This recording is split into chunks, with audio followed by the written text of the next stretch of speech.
Wendy Aprilia Fasti, NIM 119380012 dari Prodi Desain Komunikasi Visual. Di video kali ini kita akan membahas lebih lanjut tentang manajemen desain.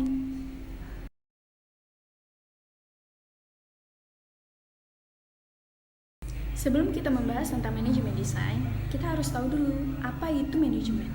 Manajemen menurut Wikipedia adalah seni menyelesaikan pekerjaan melalui orang lain. Sedangkan manajemen desain adalah disiplin bisnis yang menggunakan manajemen proyek, desain, strategi, dan teknik rantai supply untuk mengontrol kreativitas dan mendukung budaya kreativitas. Apakah tujuan dari manajemen desain? Tujuan dari manajemen desain adalah untuk mengelola dan memelihara lingkungan bisnis di mana organisasi dapat mencapai tujuan yang strategis dan misi melalui desain. Berikut adalah konsentrasi manajemen. Yang pertama, manajemen strategis adalah seni dan ilmu penyusunan, penerapan, dan pengevaluasian keputusan-keputusan. Manajemen strategis berfokus pada proses penetapan tujuan organisasi, pengembangan kebijakan dan perencanaan untuk mencapai sasaran, serta mengalokasikan sumber daya untuk menerapkan kebijakan. Yang kedua, manajemen penjualan. Manajemen penjualan adalah bagian penting dari siklus bisnis organisasi, baik Anda menjual suatu layanan atau produk. Manajer penjualan bertanggung jawab untuk memimpin tenaga penjualan, menetapkan tujuan untuk tim, merencanakan dan mengendalikan seluruh proses penjualan dan akhirnya memastikan pelaksanaan visi tim. Yang ketiga, manajemen sumber daya manusia. Manajemen sumber daya manusia merupakan suatu proses menangani berbagai masalah pada ruang lingkup karyawan, pegawai, buruh, manajer, dan atau semua tenaga kerja yang menopang seluruh aktivitas dari organisasi, lembaga, atau perusahaan untuk mencapai tujuan yang telah ditetapkan. Dan yang terakhir, manajemen desain. Manajemen desain adalah bidang penyelidikan yang menggunakan manajemen proyek, desain, strategi, dan teknik rantai pasokan untuk mengendalikan proses kreatif, mendukung budaya kreativitas, dan membangun struktur dan organisasi untuk desain.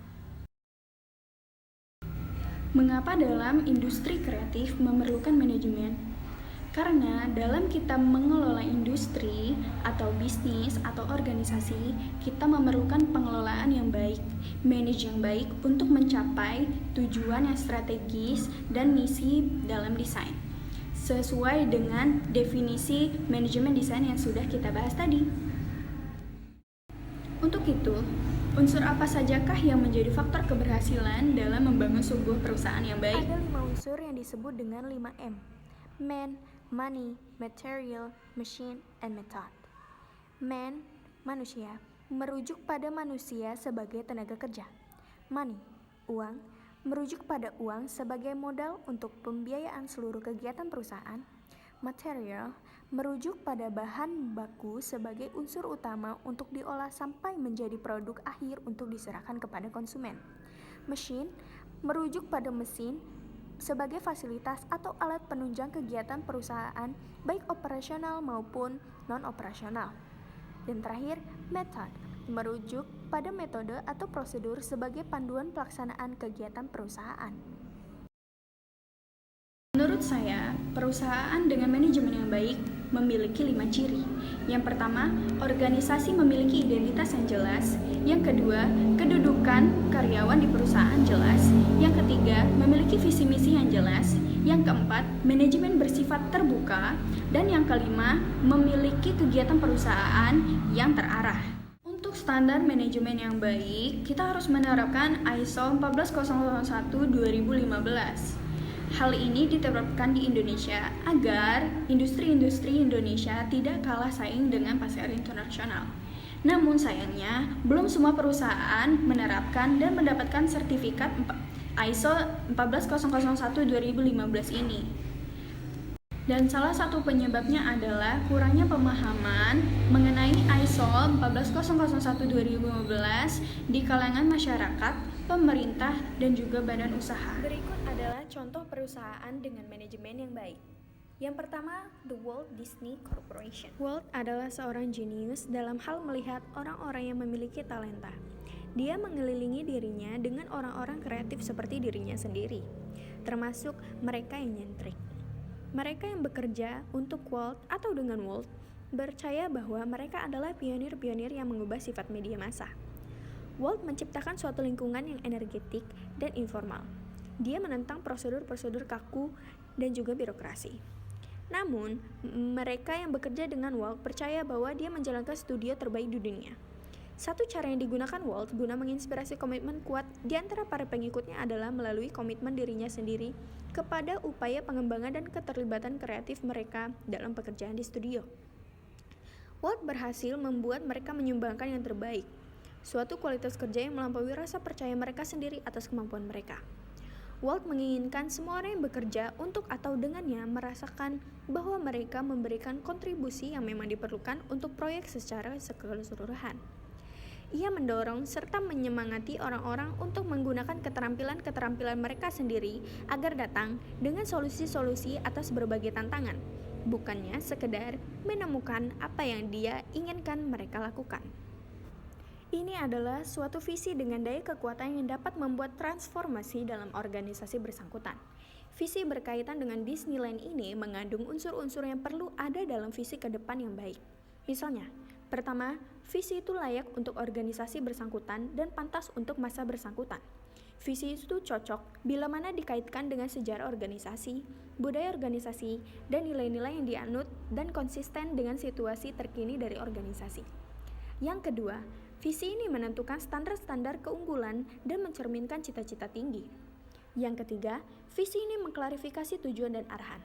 Keempat, visi ini menginspirasi entusiasme atau kegairahan dan mendorong komitmen siapa saja yang terlibat dalam organisasi. Yang kelima, visi ini diartikulasikan dengan baik dan mudah dipahami. Yang keenam, visi ini mencerminkan keunikan organisasi. Yang ketujuh, visi ini ambisius, meluaskan horizon organisasi. Yang kedua adalah Marriott International. Marriott, perusahaan dengan jumlah karyawan 226.500 orang ini juga termasuk dalam perusahaan dengan sistem manajemen HR terbaik. Tersebar hampir di seluruh dunia, produk jasa pelayanan dari Marriott International Incorporation dinilai memiliki standar yang tinggi dan amat berkualitas. Tak heran banyak yang menjadikan jaringan hotel internasional ini sebagai standar pelayanan hotel kelas bintang 5 dunia.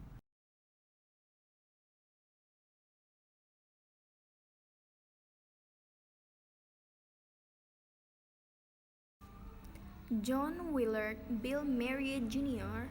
lahir di Washington DC 82 tahun yang lalu dari pasangan John Willard Marriott, pendiri Marriott Corporation dan Hot Shops, dan Alice Sheets, pebisnis yang mendapatkan gelar sarjananya di University of Utah. Ini mengaku telah mendapatkan pelajaran manajemen yang ia gunakan seumur hidupnya. Selama menjabat di Marriott, Bill telah memperkenalkan metode revenue management kepada industri perhotelan. Metode revenue management adalah metode yang mengaplikasikan analisis tentang perilaku konsumen di tingkat mikromarket dan mengoptimalkan ketersediaan produk dan harga untuk memaksimalkan laba yang didapat. Tujuan dari metode ini adalah untuk menjual produk yang tepat ke pelanggan yang tepat pada waktu yang tepat dan harga yang tepat.